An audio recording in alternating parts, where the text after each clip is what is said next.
Saludos, les recuerdo que mi nombre es Roberto Madrigal Zamora y que estas grabaciones que estamos haciendo tienen que ver con el tema del procedimiento intermedio y específicamente con la audiencia preliminar o con énfasis en consideraciones alrededor de la audiencia preliminar. Este es el segundo vídeo de una serie de 4 vídeos cortos y si en el primer vídeo la consigna que tuvimos tenía que ver con la dinámica adversarial y contradictoria, en este segundo vídeo el leitmotiv de las reflexiones tiene que ver con la importancia de la planificación estratégica previa a la audiencia preliminar. Por esa razón le hemos dado un nombre a este segundo vídeo que haga alusión al tema de la estrategia y de la planificación. A este segundo vídeo le hemos dado el nombre de Entre el gambito de dama y el enroque, haciendo alusión a al tema del ajedrez, el juego que por excelencia ha sido identificado como sinónimo de desarrollo intelectual, de esfuerzo cerebral, de planificación. En los últimos años de mi ejercicio profesional se me hizo cada vez más corriente, más frecuente escuchar una frase que decía, que hacía referencia a enfrentar el desarrollo de las audiencias y el desarrollo de los juicios a puro talento. Con esta frase lo que se quería decir es que pues no se realizaba una planificación previa, sino que confiándose en las capacidades, en las habilidades, en el compromiso del profesional a cargo de la defensa pública, pues se enfrentaba el juicio y se trataba de salir adelante, siempre teniendo en vista los intereses de la persona acusada. Pues esta frase entraña un grave riesgo que incluso podría llevarnos a una situación muy cercana a la irresponsabilidad. Recuérdese que estamos tratando ni más ni menos que con la libertad y la suerte de las personas cuya asesoría profesional nos ha sido confiada. En ese sentido, y aunque la audiencia preliminar no es la audiencia final del proceso, pues como ya lo decíamos en la primera de estas grabaciones, pues se trata ni más ni menos de una audiencia, de una etapa en la que se marca los derroteros de lo que va a ser el juicio, y más importante aún, estamos ante una etapa que es un filtro y que podría evitar someter a la persona a enfrentar un proceso. En ese sentido, yo creo que no debemos cansarnos de insistir desde las actividades de capacitación y desde las actividades de reflexión en la importancia de litigar estratégicamente. Desde el primer momento en que se aborda el desarrollo de un proceso penal, desde la indagatoria, incluso desde las actividades previas cuando se asiste a un allanamiento, etcétera, debe tratar de establecerse una estrategia del caso. Y especialmente en tratándose de la audiencia preliminar es importantísimo desarrollar esa actividad estratégica. Un primer paso a la hora de desarrollar la táctica para la audiencia preliminar puede ser decidir qué argumentos se van a utilizar y qué argumentos se van a velar. O sea, se van a esconder, por decirlo de alguna manera. Qué cosas se van a revelar y qué otras cosas no se van a decir expresamente, pero que se van a guardar para el momento del debate. Eso, obviamente, suponiendo que sean cosas, que sean argumentos, que sean gestiones que no deben hacerse obligatoriamente durante la audiencia preliminar, porque si no se pierde la oportunidad de hacerlas. De igual manera, como parte de este desarrollo estratégico, debe tenerse en mente el posicionamiento de temas que, aunque incluso no puedan ser dilucidados durante la audiencia preliminar, durante la etapa intermedia, puedan quedar posicionados para, en el momento de desarrollar un eventual juicio, lograr mayor credibilidad. eh, con base en mi experiencia profesional, y no solo mi experiencia personal, sino las cosas que vi en las labores que desarrollaban otros compañeros, el hecho de haber posicionado un tema a lo largo del proceso y luego desarrollarlo en fase de juicio permite eh, adquirir una gran credibilidad aparte con respecto a los jueces, que no parezca una carta salida de última hora, que no parezca una ocurrencia, sino que sea un tema que se ha venido discutiendo y contribuyen mucho a lograr la credibilidad de la labor que realiza la defensa frente a los jueces y sin duda alguna frente a la persona cuyos intereses se defienden. Otra arista de lo estratégico se encuentra en sembrar reproches que eventualmente puedan utilizarse en una fase impugnaticia. Dejar establecidas objeciones que den pie para lo que serían motivos de apelación e incluso eventualmente motivos de casación. Y sin duda alguna, un tema sobre el que tal vez no insistimos con toda frecuencia es el de conciliar los intereses de la defensa técnica y de la defensa material. Preparar adecuadamente la audiencia preliminar en conjunto con la persona cuyos intereses se defienden, en conjunto con la persona imputada, que esta persona maneje toda la información y que se encuentre convencida de cuál es el rumbo que se le está dando a su caso, es esencial y es la base del desarrollo de una estrategia adecuada. Ahora bien, este tema del desarrollo estratégico no es el único que vamos a tocar como parte de este segundo vídeo, en el que hablaremos además de cuáles son las posibilidades procesales de la defensa, que sirva entonces como introducción el tema de la importancia de la planeación estratégica previo a la audiencia preliminar, como introducción para un segundo tema que es el de las posibilidades procesales de la defensa durante la audiencia preliminar. Si yo tuviera, como lo tengo que hacer en este momento, escoger un parámetro para decir cuáles son las posibilidades procesales de la defensa, pues haría alusión al Código Procesal Penal en aquel artículo de la fase intermedia, en la que nos dice que el juez de la audiencia preliminar evitará que se discutan temas que son propios del debate. Bueno, esa frase que pareciera muy contundente, cuando uno empieza a meterle un poco de cabeza resulta, si se quiere, un poco ambigua, porque bueno, a fin de cuentas, ¿cuáles son entonces los aspectos que son propios del debate? Tenemos que rellenar de contenido esa frase, ese principio,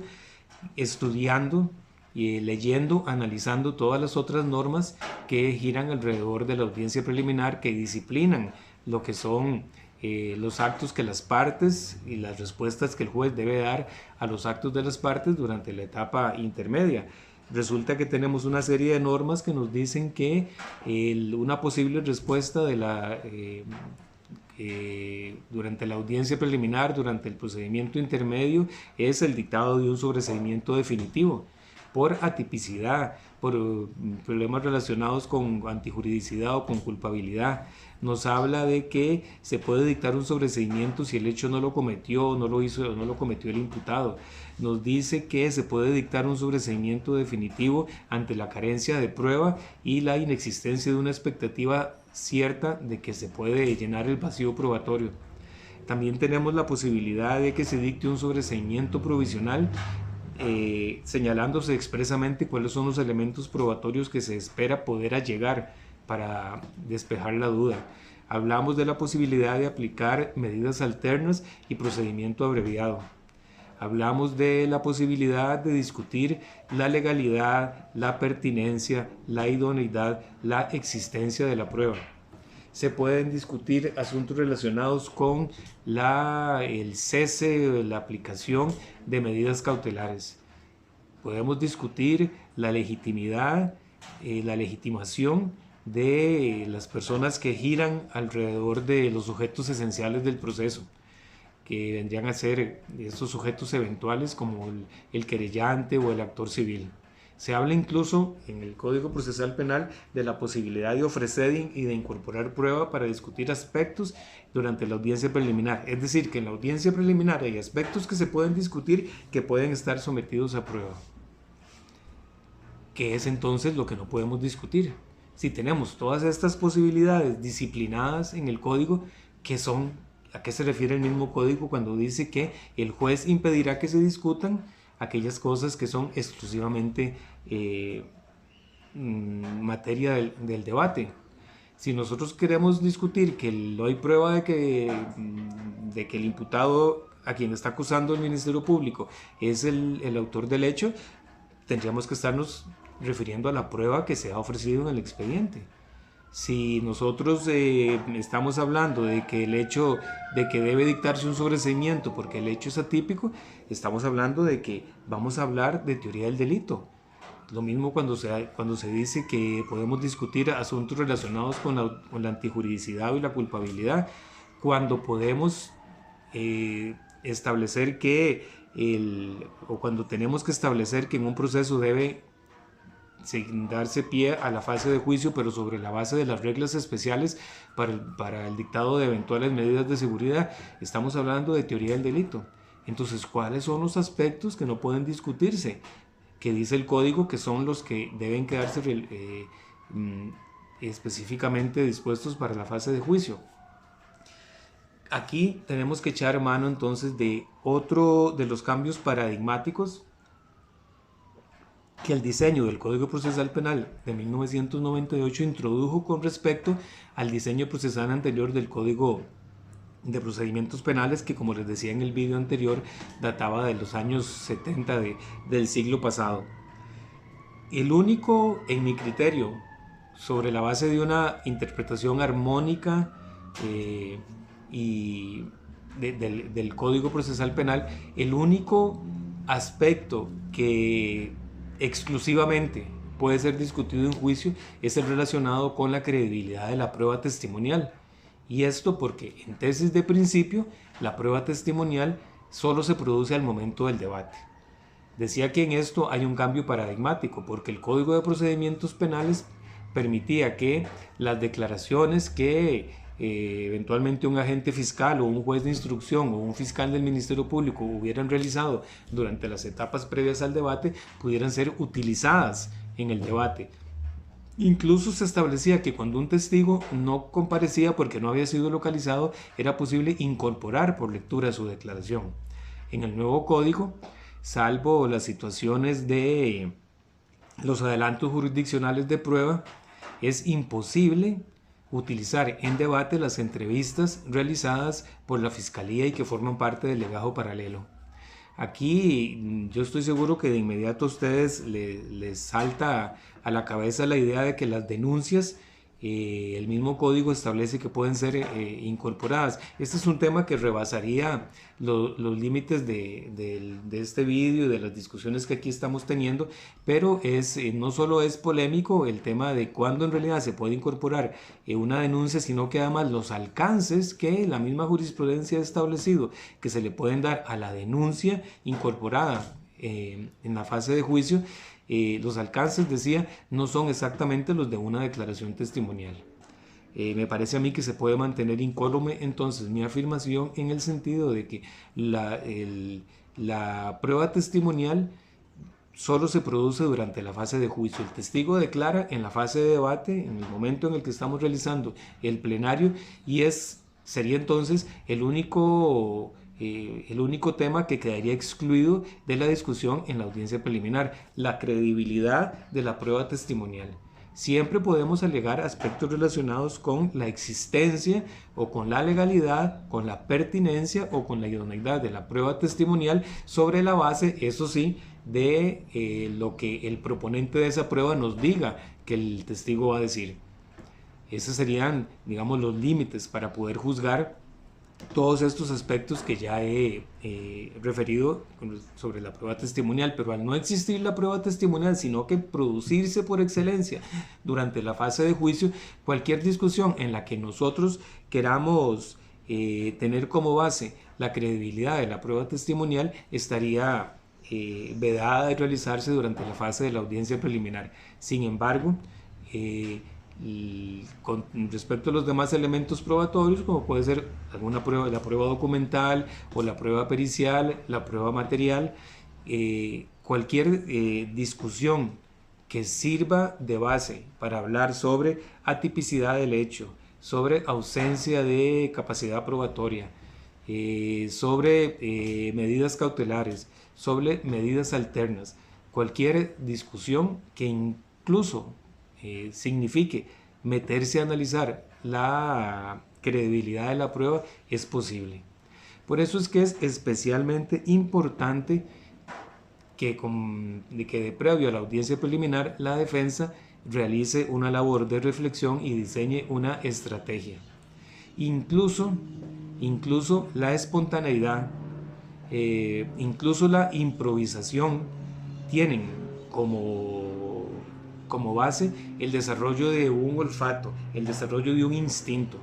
La improvisación, la capacidad de respuesta inmediata, la habilidad para enfrentar temas que de manera sorpresiva surgen durante un proceso penal, tienen como base el desarrollo de un olfato, el desarrollo de una capacidad crítica que necesariamente tiene sustento en el estudio previo y en el desarrollo de una estrategia. No debe confundirse la capacidad de improvisación y la espontaneidad, que son valores importantes para el ejercicio de un trabajo como el que hace el defensor público, con el desdén, con el abandonar cualquier reflexión previa y cualquier estudio pormenorizado del proceso. De esta manera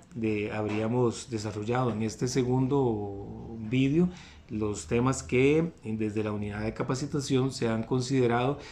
claves para abordar, como uno de los temas claves para abordar, que como decíamos tienen que ver con, reciben el título de posibilidades procesales de la defensa durante el procedimiento intermedio y especialmente durante la audiencia preliminar, y la importancia de la planificación estratégica previa a la audiencia preliminar. Muchas gracias.